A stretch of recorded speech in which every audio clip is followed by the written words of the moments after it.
긴장되는 월요일 아침 오프닝 벨 라이브 함께 하겠습니다. 2.1% 정도 001 코스닥은 2.7% 정도 떨어지면서 시작합니다. 2600선도 지금 간당간당한 상황인데요. 하창원 본부장님 모셔보겠습니다. 어서 오세요. 네, 안녕하십니까. 네. 어흥야옹님께서 오늘 주워 먹으면 탈락했죠. 망고님이 오늘 버텨요 말씀하셨는데 요 내용 저도 궁금합니다. 그래서 오늘 1시간 동안 들으면서 버텨야 할지, 주셔야 될지, 언제 주실지, 얼마나 주실지에 대한 아이디어를 좀 얻어보겠습니다. 자, 일단은 하창원 본부장님 기장 시황부터 이야기를 하면서 전략까지 같이 말씀을 해주신다. 면은요? 네, 뭐 일단은 지수가 이제 2,600선이 깨졌습니다. 마이너스 2.9% 빠졌고요. 보통 이렇게 강하게 하락이 나오면 선물의 매도가 굉장히 커야 되는데 네. 선물의 매도가 별로 안 나왔어요. 3,700억밖에 안 나왔거든요. 저는 2,580선을 말씀드릴 때가 선물의 누적 매도가 마이너스 5조가 됐을 때 기준으로 말씀을 드렸는데 이렇게 현선물이 그냥 빠지면서 매수세 없는 상황에서 이렇게 단기적으로 빠지면 추가 하락도 더 생각해 보셔야 될 것 같습니다. 2,580 정도로 생각을 했는데 더 생각을 해보셔야 될 것 같고요. 그렇게 말씀을 드리는 이유가 지금 기술주들에 대해서 부정적인 얘기가 또 2개 정도가 더 나왔죠. 첫 번째 이제 블랙웰에 대한 연기, 출시 연기 이건 뭐 다들 알고 계실 거고 네. 그 다음에 이제 워렌 버핏이 애플 그렇게 버크셔 이 컨콜에서는 애플 되게 좋다 엄청 막 진짜 사탕 먹듯이 되게 좋아했거든요. 근데 반절 이상 팔았다. 요거는 저는 그 생각입니다. 엔비디아는 하드웨어 쪽이잖아요. 하드웨어 쪽에서 뭔가 문제가 생겼고 일단 그걸 활용할 소프트웨어 기업인 애플까지 절반을 털었다라는 것은 단기적으로 쉽지 않다라는 얘기거든요. 그렇기 때문에 추가적인 하방을 더 열어 놓으셔야 되고요. 그래서 제가 지난주에 너무 빠르게 바닥일 거라고 예상하고 들어가시면 안 된다라고 계속 강조 드린 것도 지금 마찬가지입니다. 지금은 수급적인 부분 그리고 선물 오늘 이렇게 되면은 옵션에서 오늘 거의 10,000% 터질 것 같아요. 전일에 제일 많이 터졌던 게 5,200%거든요. 내가격 네. 쪽에서는 외곽에서는 더 크고요. 그래서 그런 부분에서 본다면 지금도 풋이 193%가 올라가고 있어요. 그러면 5,000에다가 또 플러스 2배 하면은 10,000% 맞죠? 거기에다가 요번 주 목요일이 옵션 만기일이에요. 그럼 변동폭이 막판에 더 커질 거고 이렇게 되면 콜은 거의 다 청산이라고 보시면 되고 풋이 더 날아가는 그런 상황이 생기겠죠.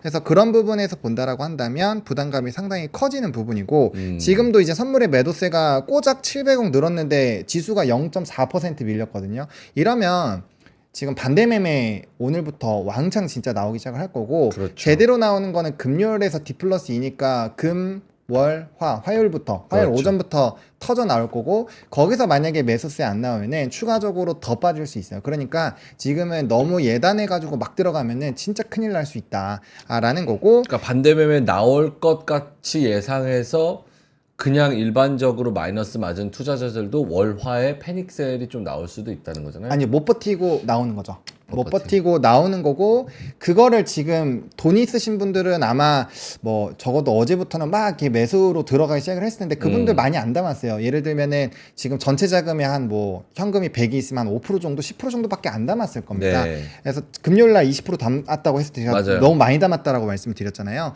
그런 것처럼 지금은 그렇게 분할 매수로 들어갈 거고 돈이 있으신 분들은 전혀 급할 게 없어요. 왜냐면 추가적으로 반대 매매가 터질 걸 알고 있기 때문에 급하게 살 필요가 진짜 하나도 없습니다. 반등 나오는 거 보고 사도 전혀 문제가 없어요. 그리고 요거 하나 보시고 가셔야 되는데 네. 개장 상황 굉장히 급박하지만 요거 이제 조금 보고 갈게요, 여러분들. 자, 요거 이 실업 쪽에서 여기 이제 BLS에서 발표가 된 건데 요거 네. 화면 좀 보여주시면요. 화면 한번 보여주세요. 네, 요게 이제 우리가 그 주간 실업 청구 건수 나왔던 목요일에 어떤 얘기를 했냐면 뭐 제가 영어 잘해서 이거 하는 건 아니고 네. 여기서 중요한 거 딱 요거만 읽으시면 됩니다. 여기만. 허리케인이 고용에 영향을 거의 주지 않았다가 포인트예요. 네, 요거 그 노동부에서 아예 발표를 한 거거든요. 네네. 그러니까 우리는 고용이 안 좋은 게 이런 좀 자연재해 같은 게 영향을 받아서 그랬구나라고 얘기를 해왔잖아요. 근데 결과치를 딱 틀어놔 보니까 그게 아닌 거죠. 그럼 이거 뭐예요? 경기가 진짜 어떻게 된 거지? 약간 이거를 확인하는 과정들이 조금 있을 거거든요. 그렇기 때문에 여러분들 그거 한번 생각을 해봐야 돼요. 그리고 중요한 거는 여기 내용 이제 하부 밑에 보시면은 장기적으로 이제 실업자가 높아진 사람들과 그다음에 단기적으로 늘어난 부분들이 있는데 장기 실업자는 고정입니다. 지금 단기 실업자가 급속도로 늘어나고 있어요. 그렇기 때문에 이렇다면은 이 고용이 줄어드는 거 포인트를 명확하게 체크 포인트를 못 하신다면 네. 문제가 크게 생길 수 있다라는 거죠. 그래서 고용적인 부분에서의 이벤트들을 조금은 생각을 해봐야 되고, 그러면 이 고용을 되돌릴 만한 뭔가가 빵 하고 터져줘야 되는데 그게 없다라고 하면 부담이 되는 거죠. 그리고 우리가 또 굉장히 공포스러운 게 뭐냐면 사실상 이제 골디락스에서 금리 인하를 연쇄적으로 하는 거에서 우리는 유동성 부분을 봤는데 이게 갑자기 경기 침체 R이라는 값이 뻥 하고 나오더니만 갑자기 고용이 막 사정없이 흔들린대요. 그렇죠. 그런 거에서 우리가 예상하지 않았던 약간 블랙스완급의 뭔가가 튀어나왔다라는 게 일단 좀 공포라고 보시면 될 것 같고, 그 부분에서 이제 우리는 어떤 것들을 확인을 하는 과정들이 있어야 되는데 문제가 뭐냐면 그 확인할 데이터들이 단기간에 없다라는 얘기예요. 단기간에 있어야 우리가 뭔가 되돌리든지 말든지 할 텐데 주요적인 좀 뭐 M7 거 거의 다 나왔죠. 엔비디아 빼고 다 나왔고, 뭐 그럼 이걸 뭔가 뒤집을 만한 뭔가가 있어야 되는데 이번 주 CPI?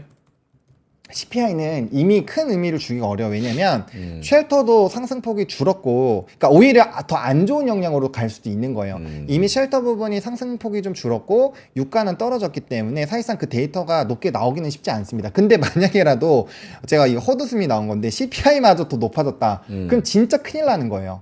근데 데이터 상으로는 그렇게 되기는 쉽지 않다라고 생각합니다. CPI가 더 낮아지면 진짜 경기 침체 엄청 경기 빨리 식나 보다 이런 시그널도 될 수 있어요. 근데 올라가는 것보단 나아요. 올라가면은 그거니까. 지금 완전 그러면 스택을. 완전 지금 그럼 난리가 난다라고 저는 생각을 하고 있기 때문에 저는 올라가는 것보다는 그냥 그래도 그냥 얘는 내려가라. 그럼 얘는 이제 살짝만. 노내로 살짝 내려가라. 얘는 노내로 치고 우리는 지금 고용 부분과 GDP 부분만 생각을 해보면 되는데, 만약에 CPI까지 우리 예측을 벗어나는 순간이 생기면 이거는 변수 포인트들이 너무 많아진다라는 거거든요. 그렇기 때문에 우리가 뭔가 어떠한 의사결정을 하기가 굉장히 좀 어렵고요. 그 다음에 요거 화면 한 번 더 보여주시면, 네. 요게 이제 그 김장렬 본부장님이 종종 말씀을 해주셨던 샤메 법칙인데, 물론 이거를 개발한 개발자가 개발하신 분이 그 블룸버그 통신을 통해서 이전과는 조금 데이터가 다르다. 그래서 경기 침체가 무조건 온다라고는 생각하지 말아라. 이런 식으로 얘기를 하긴 했지만, 제가 그래서 샤메 법칙을 과거 데이터를 다 봤어요. 1960년부터 쭉 봤는데 한 번도 오차는 없었습니다. 최근에 2020년에서도 갑자기 데이터가 뭐 0.23 하던 게 갑자기 4.0으로 올라가서 났을 때부터 완전 박살 났잖아요. 그러니까 그런 것처럼 어쨌든 이게 0.5를 뛰어넘었다라는 사실이 났다라는 거, 그리고 실업률이 4.3으로 급격하게 높아졌다라는 거, 그런 것들을 본다라고 한다면 상당히 지금 우리가 데이터적으로 확인을 해야 되는 부분들이 있다. 그래서 오늘 좀 중요한 거는 요 데이터 부분 있잖아요. 오늘 이제 ISM 제조업 요것도 지수가 나오는데, 요 PMI 지수가 또 만약에 안 좋게 나온다, 그러면은 더 맞을 준비 또 해야 돼요. 그래서 그런 생각을 좀 하셔야 되지 않을까라고 생각을 하고 있습니다. 그래서 지금 원래는 제가 여기 선물 누적매도량 기반으로 말씀드렸던 게 2,580인데 그게 이제 선물이 나오지 않고 던짐이 나오는 거니까 당연히 하방은 더 나올 수가 있는 거죠. 그래서 제가 예상한 것보다 투매가 훨씬 더 강한 부분이고, 그다음에 이렇게 되는 부분에 있어서는 이제 제가 이거 해제를 해서 제가 잘났다라고 얘기 드리는 거 아니에요. 그래서 그런 부분에서 변수가 생겼을 때 우리나라 시장의 수급이 그 반도체에 너무 치중이 되어 있기 때문에 거기서 이탈이 나오면 상당히 어렵다라는 부분을 말씀드린 게 이거예요. 지금 받아주는 그게 없습니다. 지금 보시면 이거 보세요. 지금 어떤 것도 받아주지 못하잖아요. 이 수급이 던졌을 때 받아주기가 어렵기 때문에 이 지금부터는 우리가 뭘 생각해야 되냐. 그럼 이미 상황은 다 벌어졌잖아요. 그럼 반도체가 무너진 거는 지금 인정을 해야 돼요. 인정을 해야 되고, 그 다음에 이제 그 미국 쪽에서 엔비디아가 꺾이는 부분을 우리가 왜 고민해 봐야 되냐면, 블랙웰이라는 거에서 실적이 들어가는 거를 우리가 넣어놓고 있었던 상황인데 그게 지금 빠졌잖아요. 그럼 빠졌으면은 이때까지 올라오던 그 성장률이라는 게 있는데 그게 과연 이연됐을 때도 이거를 지켜낼 수 있을 것이냐, 이것도 첫 번째 포인트고, 만약에 그런 부분에서 만약에 가이던스를 제시하는데 거기서 만약에 조금 뭐 둔화될 것 같다 이런 멘트 터져 나오면 그냥 엔비디아는 더 크게 빠질 수 있고 그러면 삼성전자, 하이닉스 더 나올 수도 있거든요. 그렇기 때문에 우리가 지금 시점에서는 그런 쪽에서 어느 내용이 나오는지를 확인을 해보셔야 되는 거고 그런 내용을 확인하실 때까지 시간이 걸리잖아요. 그렇기 때문에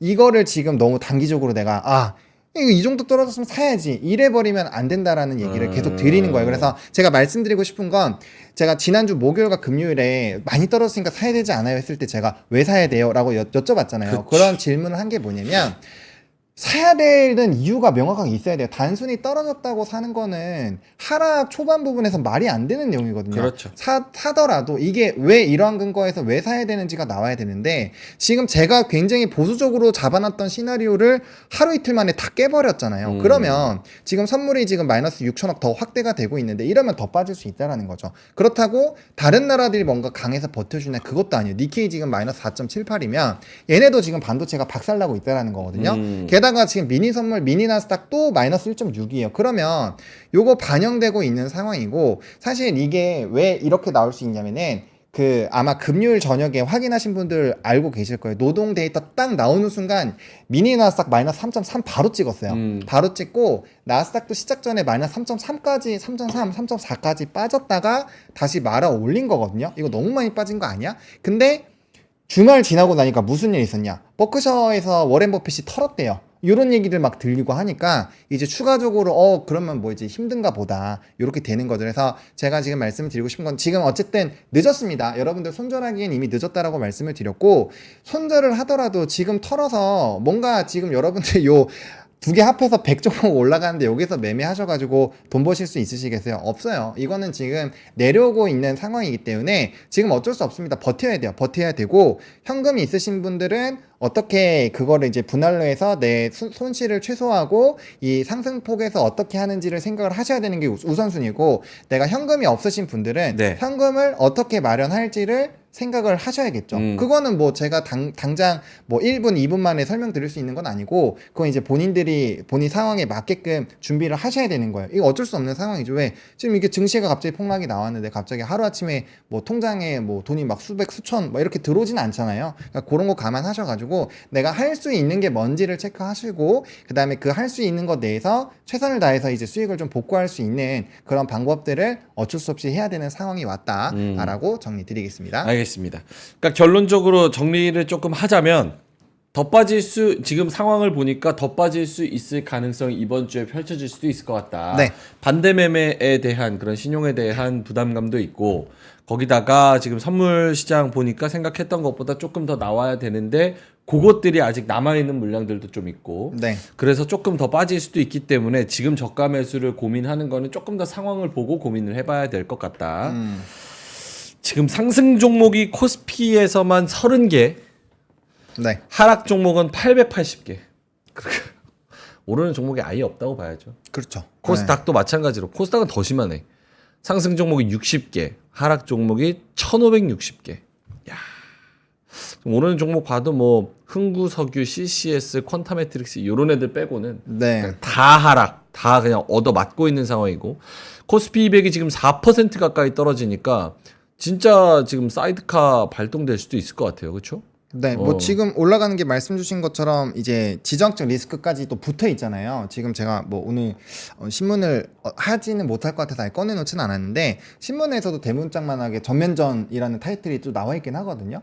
그러면은 이렇게 방산에서 이런 종목 움직이고 또 오늘 신라섬유, 양지사 이런 거 움직이면 이런 거 품절 주거든요. 그러니까 대표적으로 시장이 너무 안 좋을 때 그 꾼들이 이제 트레이딩 하려고 우리끼리 한번 만들어 보자 약간 이런 식으로 하는 종목군들만 올라가고 나머지도 뭐 흥구석유 이것도 결국에 지정적 리스크 관련된 종목이잖아요. 그런 거 빼고는 가는 게 아예 없기 때문에 지금 좀 쉽지 않은 상황이고 또 이제 우리가 얼마 전까지만 해도 에브리띵 랠리라고 해서 모든 거 다 오른다 했는데 그렇죠. 오늘은 심지어 금까지 빠졌어요. 금까지 조금 빠졌거든요. 그러니까 이런 상황이라면 상당히 많이 물음표가 생길 수 있는 시장이다라고 보시면 될 것 같습니다.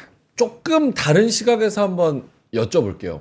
그러니까 저 금요일 날 20% 샀다 그랬잖아요. 네. 그러니까 저는 발바닥에서 잡을 수 없다는 거를 인지를 하고 있기 때문에 어느 정도 그러니까 뭐 싸다 비싸다의 기준은 그때 상황의 경제 상황과 뭐 여러 가지 뭐 평가하는 그런 그 데이터들이 있겠죠. 네. 어쨌든 그때 사도 그냥 객관적인 여러 생각으로는 허리 아래이지 않을까라는 얼추 추상적인 생각으로 사긴 샀어요. 근데 그것도 네. 이제 여유를 좀 기간을 넓게 주고 어쨌든 허리 아래, 요 정도면 허리 아래지 않을까? 긍정적으로 아직도 이런 상황이지만 오늘 정말 절망적인 상황이지만 네. 제가 그래도 희망을 갖는 건 뭐냐? 음. 언론 지수. 그러니까 언론에서 망했다, 아래 공포다, 해골 그림 나오고 죽는 얘기하고 뭐가 어쨌다, 한강물 온도 체크 뭐 이런 얘기 나오니까 네. 그럴 때일 때 항상 저점, 그러니까 완전 바닥이란 얘기는 아니고 그렇죠. 어쨌든 쌀 경우가 되게 많았거든요. 네네네. 오히려 박수치고 와 어디가 실적 대박이고 호황이고 뭐가 잘 팔린다 이럴 때가 고점인 경우가 많았고 그쵸. 네. 그래서 약간 언론 지수를 생각을 했을 때는 지금 그래도 좀 여유를 갖는다면 당장 발바닥에서 사서 내일 모레 판다 이런 개념이 아니라 네. 그래도 슬슬 조금씩 사모으는 그런 구간 내는 진입한 거 아닌가 이런 생각은 들긴 하는데. 네, 동의해요. 동의해요? 동의하는데, 아. 그러니까 제가 그 금요일 날 클로징벨에서 사셨다고 하길래 괜찮다고 말씀드렸어요. 왜? 명행권은 지금 포트가 하나도 안 깔려 있잖아요. 그렇지. 그러니까 괜찮다라고 말씀을 드린 거고, 제가 이제 사실 이전에 익절레인 전해드리긴 했지만 지금 그 얘기하면 또 엄청 화내실 거거든요. 근데 대부분이 지금 돈이 없다라는 전제로 보는 게 맞아요.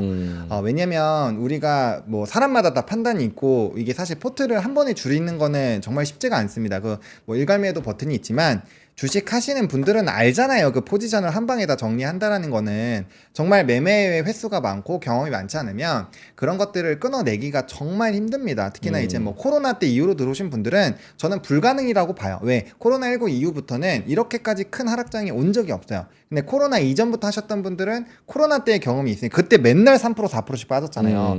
그때는 진짜 2주 동안은 저 진짜 방송 나서 죽는 줄 알았거든요. 2000대부터 바로 1100대까지 빡빡 빠져버리면 1300까지 쭉 빠져버리니까 그러니까 그런 것들 경험하신 분들은 이런 너무 과한 하락은 또 이제 골짜기가 원래 깊으면 또 금방 또 올라올 때도 굉장히 가파르게 올라오는 게 주식 시장이거든요. 이게 작용과 반작용이 많이 되는 건데 그러니까 지금 기준에서는 어차피 현금 있으신 분들은 지금 입 찢어져가지고 막 천천히 사실 거고 뭐 그런 분들은 어차피 하실 거니까 상관이 없어요. 근데 지금 중요한 거는 포지션을 다 가지고 계신 분들이 어떻게 할 건지를 봐야 되는데 그런 분들이 대다수죠 사실. 네, 근데 저는 단연코 말씀을 드리고 싶은 게 물론 지수의 고점에서 예를 들면 2890선에서 내 포트에 100%를 다 넣었다. 분명 본인이 잘못한 거죠. 하지만 그러셨던 분들도 지금에 와서 손절하는 건 저는 의미 없다라고 봅니다. 손절이라는 것은 내가 손절을 하고 나서 수익을 볼 수 있는 기회가 있을 때나 고려를 해볼까 말까 한 거예요. 왜냐면 내가 지금 고점 대비 빠진 퍼센테이지를 본다라고 한다면 내가 반드시 얻어야 되는 요구 수익률이라는 게 생기잖아요. 이 정도로 빠지면 최소 20-30%인데 10년치 이자를 내가 단기간에 땡긴다라는 것 자체가 말이 안 되죠.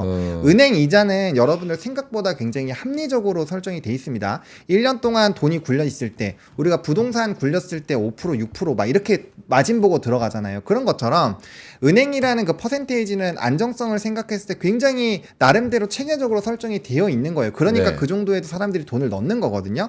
근데 10년치 이자를 내가 이 어려운 장에 손절해서 단기간에 메운다? 솔직히 말도 안 되는 얘기 아닙니까? 그거는 진짜 전업 트레이더 중에서도 트레이더들이나 할 수 있는 거지 일반 개인 투자자들이 그렇게 하실 수 있으면 이렇게 물리지도 않아요. 그래서 저는 그렇게 하시는 거는 의미가 없다라고 보고 있고 지금부터는 그냥 주식창 잠시 걷어 놓으시고 그냥 방송 보시면서 어떻게 흘러가는지 좀 귀동냥 하시면서 어떻게 우리가 현금을 만들어 낼지부터 생각하시는 게 맞다라고 저는 생각을 합니다. 왜냐면 어차피 지금 상황이 바뀔 수 있는 게 없잖아요. 바뀔 수 있는 게 없는데 지금 손절해갖고 요 100종목도 안 되는 지금 심지어 94종목 상승하는데 94종목 중에서 제가 배팅해갖고 여기서 먹을 수 있다고요? 저는 힘들다고 봅니다. 네, 그거 하실 수 있는 분들이면은 이미 뭐 빌딩 여러 개 올려놓고 있으시겠죠. 그래서 저는 그건 아니라고 보고 있기 때문에 지금 소나기가 아니죠. 이 정도면 뭐 그냥 태풍이지 태풍. 거의 썬더스톰, 그 이제 뭐 블리자드 막 이런 게 오고 있는데 어쨌든 그런 상황에서 좀 대응하기가 좀 쉽지 않다. 그리고 그러니까 이래서 떨어져서 뭔가 하려고 하면 힘들어요. 미쳤다. 네, 떨어져서 하려면 힘들고 하방이 더 크게 나온다라고 말씀을 드린 건 선물 매도가 너무 조금 나왔어요. 선물 매도가 너무 조금 나왔고 이전까지 봤을 때 지금 2조 7천억이 더 나와 있기 때문에 하방 더 열어 놔야 됩니다. 지금 니케이 몇 퍼센트 빠지는 줄 알아요? 6.43.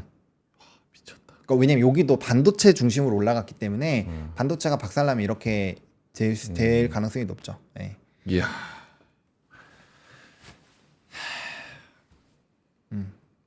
좀 좋은 얘기 조금만 해줘요. 좋은 얘기. 좋은 얘기요? 네. 아, 네. 좋은 얘기는 글쎄요. 이거 혼자 아니 갑자기 만들어내줘 형 어떻게든 좀 날씨가 좋다든지 뭐 몰라 만들어줘봐. 근데 여러분들 이거는 있어요. 우리가 이렇게 예상치 못한 급락장을 맞았을 때 솔직히 굉장히 조금 부담스럽고 스트레스 받고 힘든 거 맞거든요. 근데 이것들을 경험하시면 하실수록 단단해집니다. 우리 강철을 두들기만 두들길수록 단단해진다라고 하잖아요. 그래서 저는 여러분들한테 해드리고 싶은 게 지금 여러분들만 물려있는 게 아니에요. 지금 제가 봤을 때는 아 좋다. 사실 선제적으로 대응하신 분 몇 안 돼요. 아 그렇지. 제가 봤을 때는 5에서 10% 안 됩니다. 좋아요. 나머지 90%들 다 같이 맞고 있어요. 맞아요. 우리가 또 혼자 맞으면 열받지만 다 같이 맞으면 그래도 좀 그럼요. 이해가 되거든요. 그래서 너무 승질 내지 마시고 지금 상황에서는 어떻게든지 냉정을 찾아서 지금부터는 사실 오늘부터 분할 매수 들어가면 그거는 거의 단기간에 수익을 볼 확률이 높아요. 대신에 어떤 거 들어가셔야 되겠어요? 지금 이렇게 테마주 들어가시면 안 돼요. 지금도 테마주 들어가시는 것이 아니라 장사가 되게 잘 하는데 주가가 억울하게 떨어진 그런 종목군들 있잖아요. 그런 애들을 어떻게 해서든지 주식 수를 늘려보자라는 관점으로 봐야 돼요. 여러분들 지금부터는 주식 수로 봐야 됩니다. 주식 수. 그 평가 잔액이랑 퍼센테이지로 보시면 안 돼요. 주식 수를 어떻게 해서든지 많이 모을 수 있는 방법을 생각을 하시는 게 저는 제일 중요하지 않을까 싶습니다. 그리고 이게 이제 첫 번째 저점을 깨고 두 번째 저점까지 깼거든요. 이때부터는 그래도 매물벽도 굉장히 강해지는 라인이에요. 그래서 이때까지는 뚫을 때 한 번에 좀 이렇게 매물 없이 그냥 슝 하고 올라간 부분이 있는데 어쨌든 여기가 깨졌다라는 부분에서는 좀 그게 있고요. 지금 중요한 삼성전자랑 하이닉스 좀 수급 좀 볼게요. 지금 삼성전자가 단기간에 좀 빠져나가긴 했습니다. 그래서 네. 근데 저는 삼성전자는 보시면 삼성전자는 이렇게 시장이 안 좋은데도 수급이 그렇게 많이 안 나갔어요. 지금 최근에 지수가 이따만큼 눌릴 때 삼성전자는 6천억밖에 안 빠졌거든요. 그럼 만약에 삼성전자에서의 이런 오늘 지금 제가 장중 수급을 좀 켜보고 있는데 잠시만요.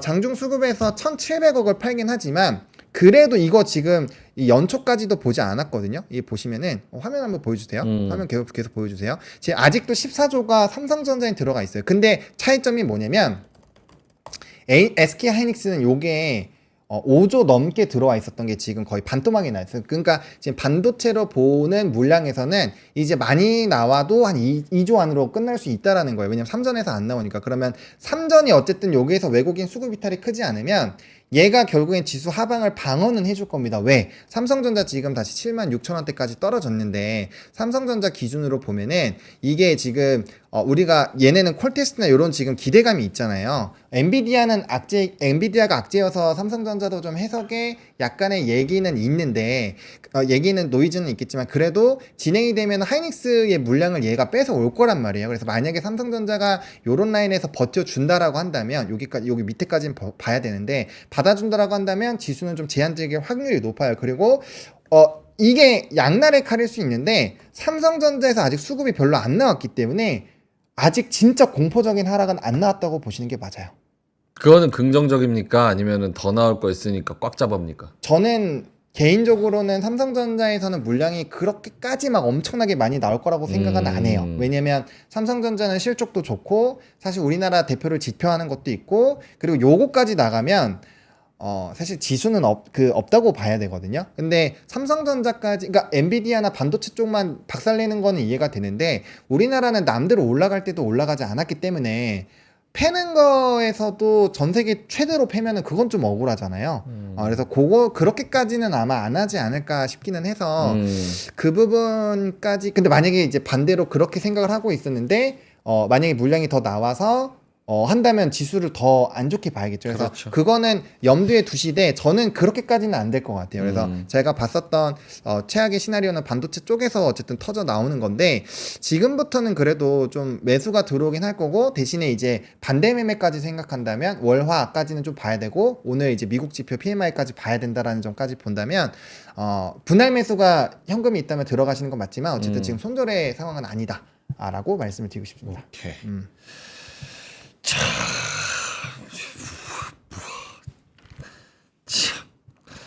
무슨 뭐 빅테크가 꺾여서 뭐 누가 트럼프가 올라와서 뭐 어디가 어때서 이란이 전쟁 나서 네.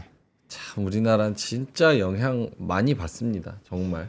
근데 그게 어쩔 수가 없는 게 우리나라 시장이 원래 이제 좀 주변 알죠. 그런 시야에 많이 얻어 걸리기 때문에 좀 그런 부분은 없잖아 있습니다. 알죠.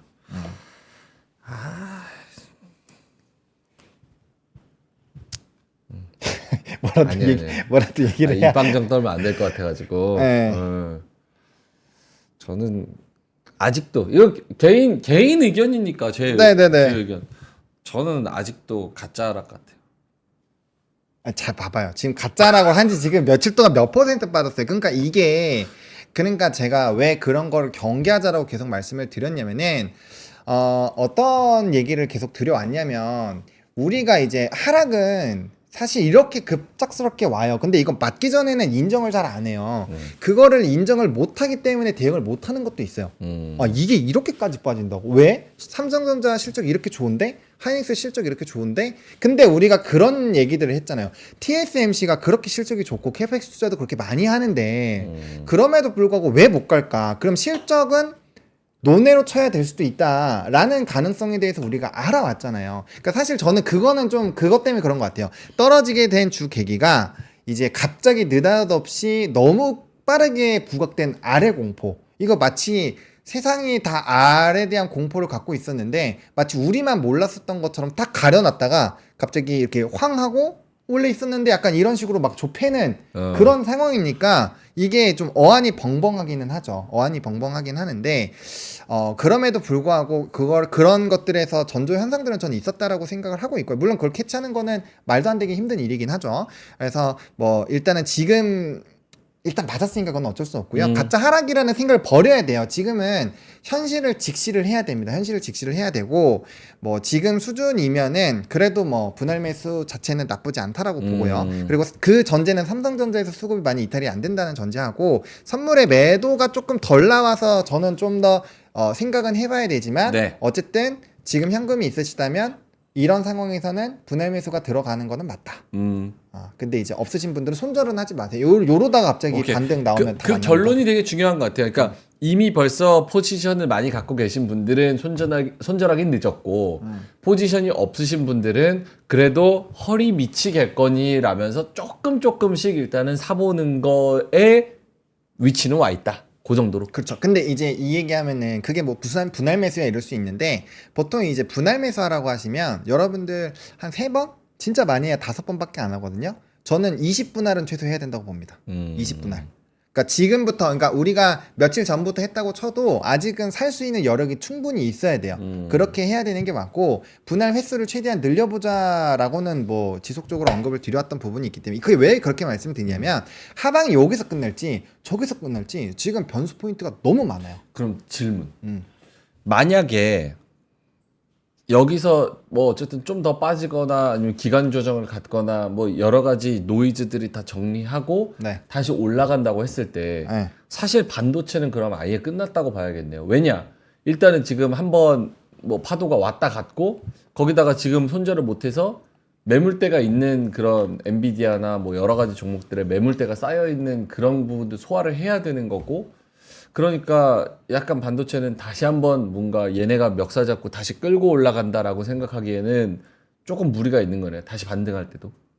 그러니까 그렇게 되는지 안 되는지가 상방 룸을 어느 정도로 결정하는지가 결론이 나는 거죠. 예를 들어서 반도체 중심으로 회복이 안 나온다. 그래서 만약에 바이오 헬스케어나 금리 인하가 지금 여러 번 때린다라고 우리가 예상을 하고 있으니까 만약에 지금 제가 봤을 때 뭐 성장주들 쪽이 좀 빠르게 회복이 될 수 있다고 봐요. 예를 들어서 그런 쪽으로 가면 지수 상방이 2,890까지 못 가겠죠.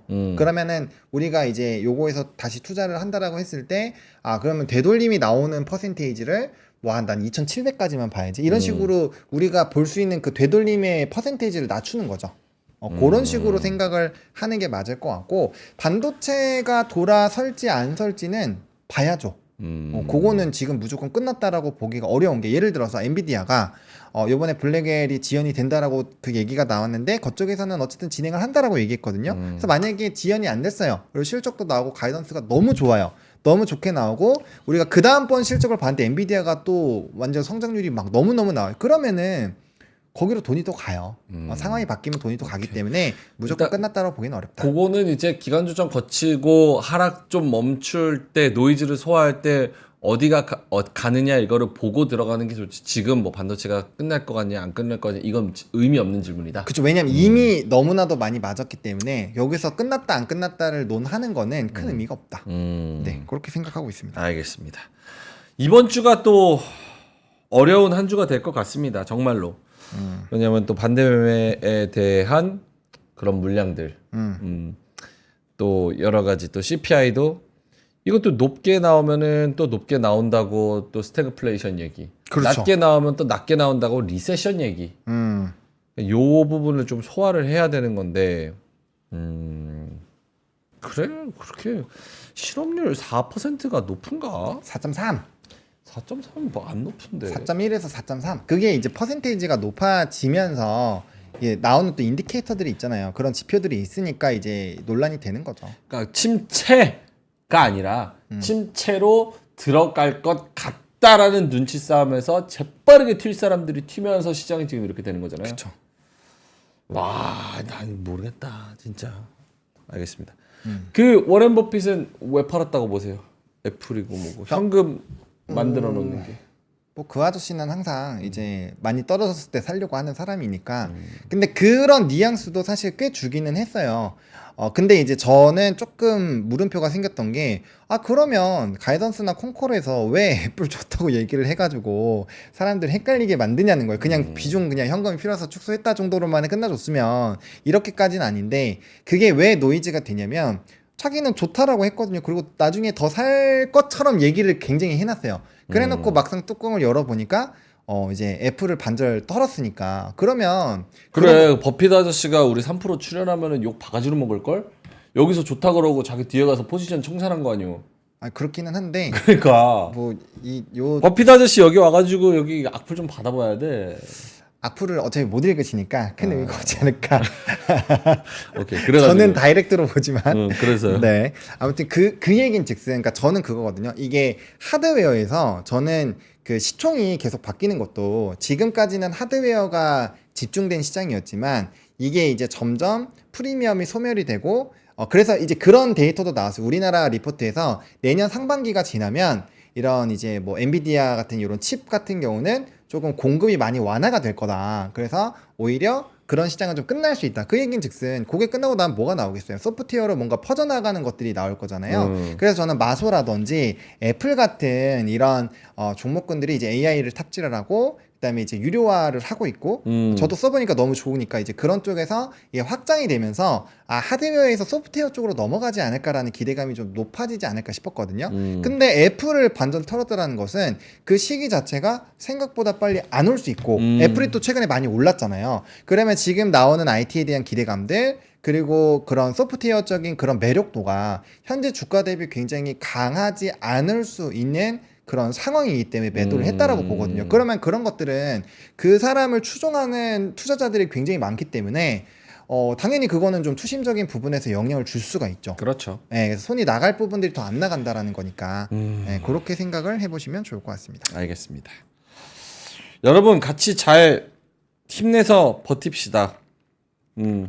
뭐 제 얘기가 얼마나 힘이 될지는 모르겠지만, 또 이런 뭐 상승이 또 있으면 또 하락이 있는 게 주식 시장이고, 네. 또 가끔씩 망각하긴 하지만 또 위험 자산인 게 또 주식 시장이고, 또 그 안에서 또 수익이 나는 사람이 있고 또 손실이 나는 사람이 있는 것처럼 잘 버텨서 좀, 사실은 국장 하면서 진짜 저희도 맨날 말씀드리지만 우리가 아무리 잘해도 외부 변수의 임팩트가 훨씬 더 큰 국장의 특성상 그렇죠. 억울하게 처맞는 게 상당히 많고 자주 있는 것도 사실입니다. 근데 또 그런 특성을 가지고도 또 우리가 잘 이겨내야 되는 게 또 이런 국장이니까 만약에 정말 힘드시면 오늘 같은 날은 여기 오셔서 또 푸념도 하시고 또 화나시면 욕도 하시고 사실은 패널분들한테는 제가 조금 자제해 달라고 얘기를 하는 게 이분들은 이제 전문 방송인은 아니지만 저는 어쨌든 방송을 하는 입장으로 이렇게 욕하시는 분들도 같이 이렇게 좀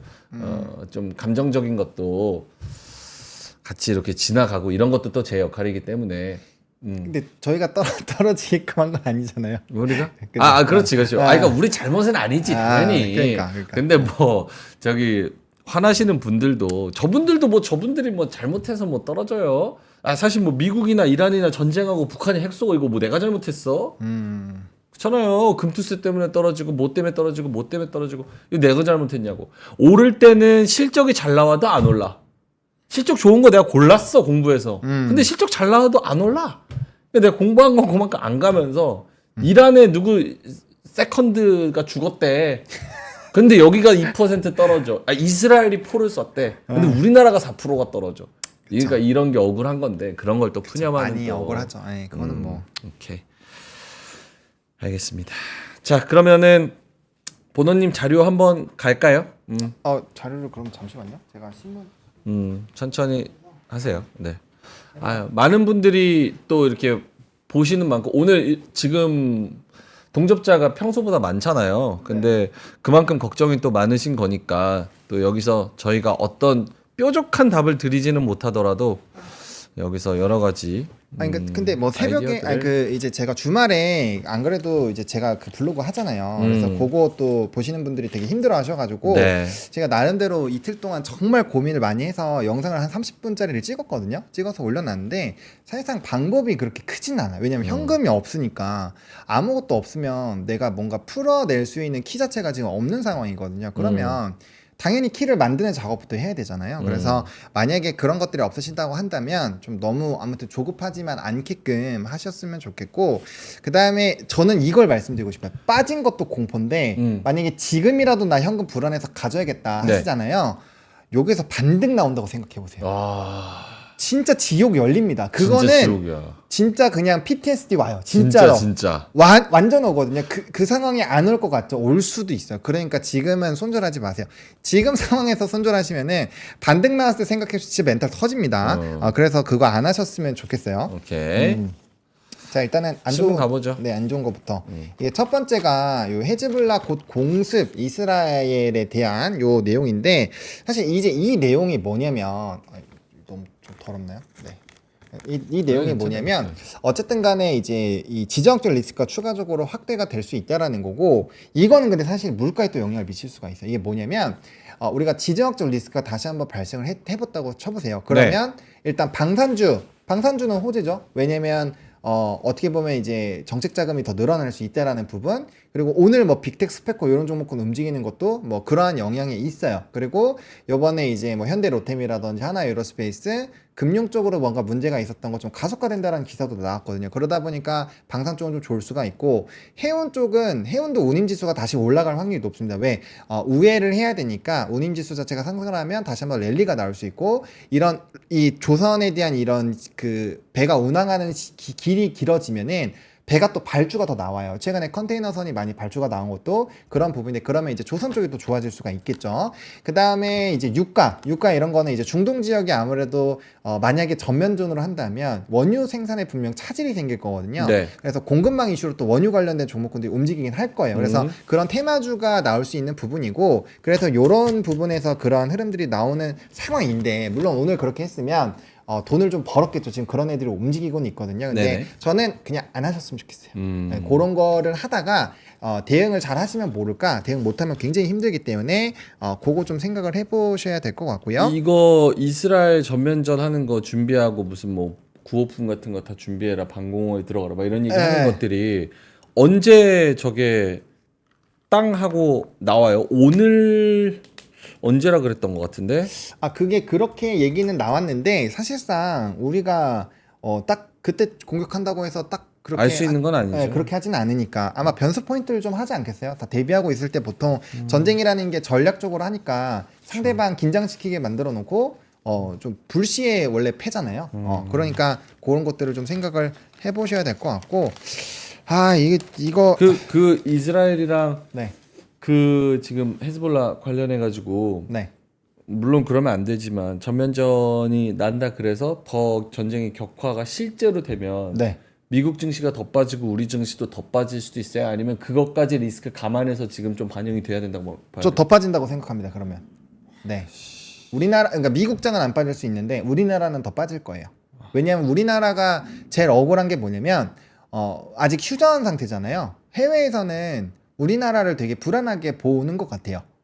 그래서 그렇게 되면은 그 영향이 아예 없지는 않을 겁니다. 네, 왜냐하면 그렇게 리스크가 커졌을 때 미국이 경찰 역할을 못 해주고 있기 때문에 그럼 사실 뭐 도발을 해버리면은 우리도 바보가 아닌데 그냥 맞고만 있을 수 없잖아요. 그래서 당연히 대응을 해야 되니까 뭐 그런 부분 또 요즘에 또 오물풍선 또 진짜 엄청나게 하잖아요. 그런 것들도 좀 있어가지고 아무튼 그렇게 좋을 것 같지는 않습니다. 그래서 그렇게 생각을 하고 있고요. 네.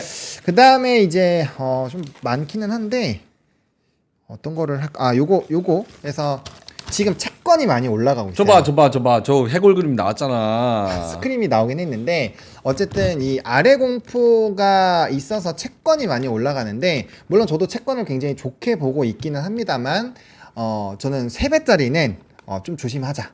아마 TMF를 많이 담으실 텐데 3배짜리는 좀 조심하자라고 말씀을 드리고 싶고 만약에 한다면 뭐 TLT 같은 거 아니면 ZROZ 같은 이렇게 1배짜리로 하시는 게 좀 맞지 않을까라고 보고 있고 좀 많이 올라오긴 했어요. 네, 많이 올라오긴 해서 일단 채권이나 금이 대안이긴 한데 걔네들도 지금 가격이 단기적으로 좀 올라오긴 했거든요. 그래서 나는 그런 것들 좀 분할 매수랑 좀 배당을 좀 챙겨가겠다라고 하신다면은 뭐 충분히 매력도는 높을 것 같고 그다음에 나는 금화도도 너무 싫다 하면 그냥 RP로 단기 자금 돌리는 것도 괜찮아요. 단기 자금 돌리다가 언제든지 1.5%뭐 중간에 중도 해지한 다음에 그냥 바로 때리면 되니까 그런 수익성을 조금이라도 챙길 수 있는 그런 그 회전들 나쁘지 않거든요. 그래서 지금 이제 채권금리랑 나스닥만 바라본다라고 하는데 나스닥은 빼야 될 것 같고 지금 채권금리만 바라보고 있는 것 같아요. 그래서 어쨌든 채권의 가격이 좀 급등하고 있고 그러면 금도 같이 움직일 확률이 높거든요. 그래서 그런 부분에서의 의사결정을 그래도 신중하게 하셔야 된다. 신중하게 하셔야 된다. 요거 어디 신문이에요? 이거요? 이거 네. 매일경제. 제가 매일경제랑 한국경제를 동시에 보고 근데 나는 저 언론사 저거 좀 그렇다. 괜히 딴지 거는 것 같아서 죄송한데. 네네네. 저 스크림 얼굴로 저렇게 장난치듯이 저렇게 해놓으면 지금 뭐 신났어? 제 손을 안 가려졌어요? 안 그러셨어요. 손이 좀 더 길었어야 아니 되는데. 스크림 저걸로 저렇게 하면 저 지금 죽어나는 사람들 많은데 좀 그렇다. 원래 좀 그렇죠. 네. 오케이 알겠습니다. 그 다음에 이게 그다음 거 그다음 요거는 제가 그 PD님한테 안 보내드린 건데 요 이제 뒤에 요게 있어요. 지금 그 수출 비중 높아서 그 차량 반도체 충격파가 굉장히 크다. 요건데 지금 미국이 꺾이면 여기 자막 없죠? 자막 없어요. 그러면 좀 그런데. 이거 나중에 나중에 봐서. 왜냐면 자막이 없으면 아예. 그럼 그냥 설명을 드릴게요. 네. 이건 뉴스 어차피 그냥 헤드라인이니까 오케이. 중요한 게 뭐냐면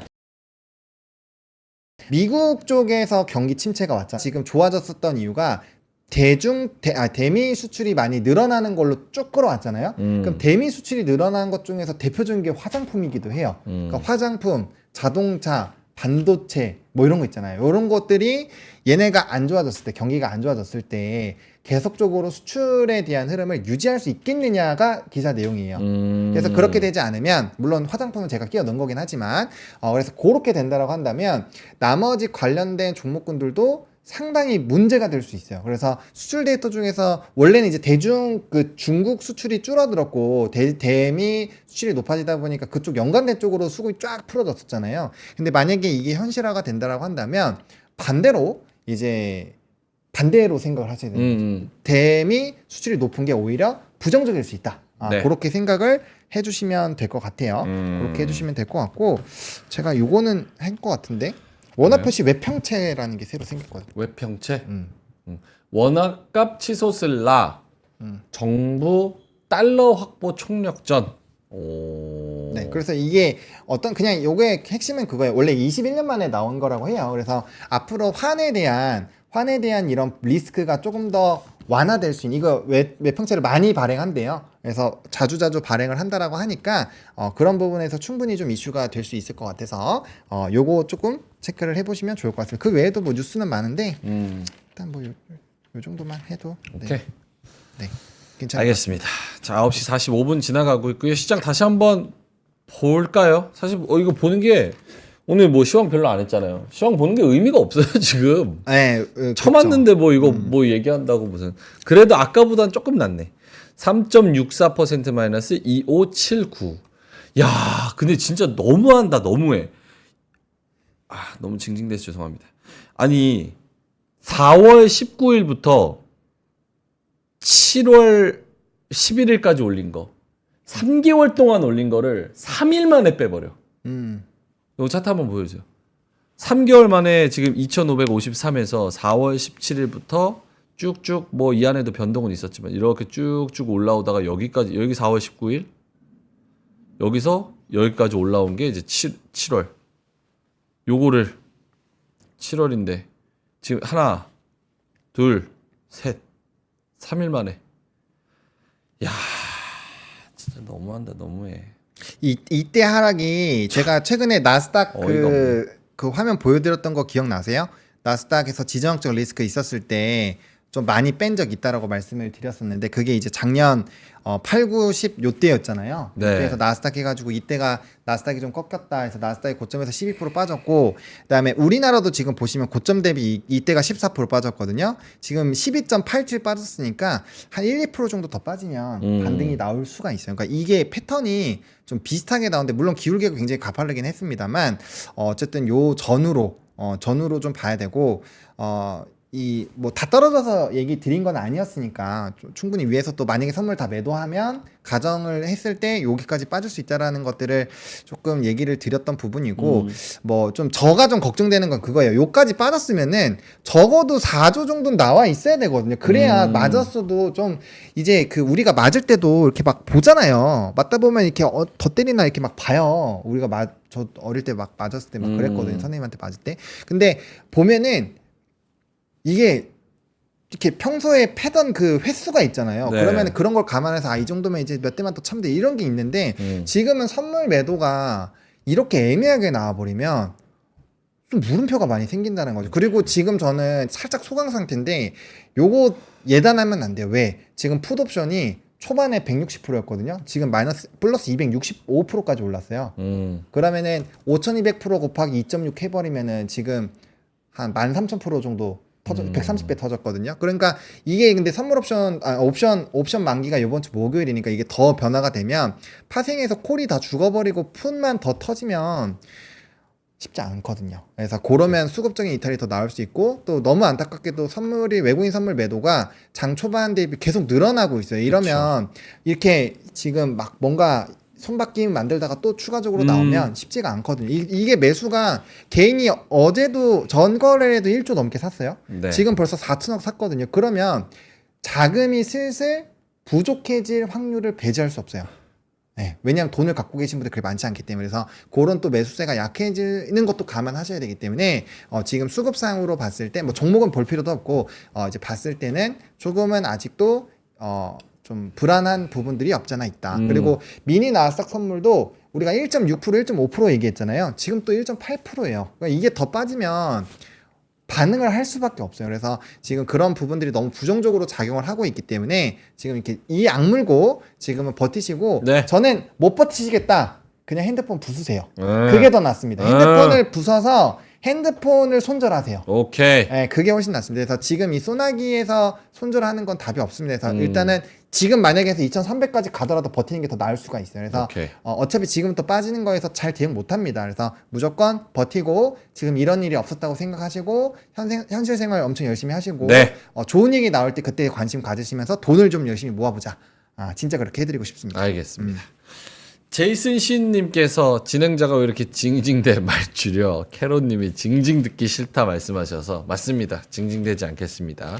이럴 때일수록 저희가 더 활기차게 힘나게 정신 바짝 차려야 돼요. 바짝 차리고 그냥 에너지 핸드폰을 드려야죠. 포기하세요. 오케이. 핸드폰. 슈풍크님이 마지막 질문이 될 것 같습니다. 슈풍크님이 현금 없는 사람은 그냥 버티고 현금 있는 사람은 어느 섹터를 관심 있게 사들어가기 시작해야 되는지 그런 걸 봐야지 이렇게 말씀을 해주셨는데 장사 잘하는 거. 그래서 제가 아까 여쭤봤습니다. 이거 반도체는 뭐 끝난 거고 뭐 이런 거 물어봤는데 일단은 반등할 때 어느 섹터가 좀 매기가 오는지 그때 보자라고 말씀을 하셔서 제가 추가적으로 질문을 안 드렸고 그쵸. 그리고 지금 뭐 이거를 산다고 얘기했을 때 지금 뭐 하락을 하고 있는 상황에서 소나기가 내리고 있는 상황에서 군대에서도 눈 내리면은 뭐 눈 내리고 있으면서 동시에 치우질 않잖아요. 그쵸. 다 내리고 나서 치우죠? 전 안 가봤지만. 눈은 내릴 때 눈은 칩니다. 그러니까. 네, 눈은 계속 칩니다. 네. 그러니까 지금 뭐 사요? 이렇게 물어보는 게 크게 의미 있지는 않은 것 같아서 제가 적극적으로 여쭤보진 않았습니다. 하지만 그럼에도 불구하고 저는 샀다는 거. 본인은 현금이 많잖아요. 현금 없어. 지금 나도 시청- 형. 내가 현금 어디 있어? 20%밖에 안 남았어요. 에이. 80% 남아있죠. 지금 시청자분들은 지금 꽁꽁 묶여가지고 지금 아무것도 못해서 나도 묶였어. 근데 진짜 오들오들 하고 있는데 제가 왜 더 감정이입이 되는 줄 알아요? 네. 난 금요일 날 샀잖아. 근데 마이너스 10%야. 지금. 내가 지금. 급하다고 했어요 안 했어요? 그러니까 얼마나 지금 더 떨어졌겠어. 사신 분들은. 진짜 쉽지 않은 시장입니다. 근데 뭐 버텨야죠. 어떡합니까?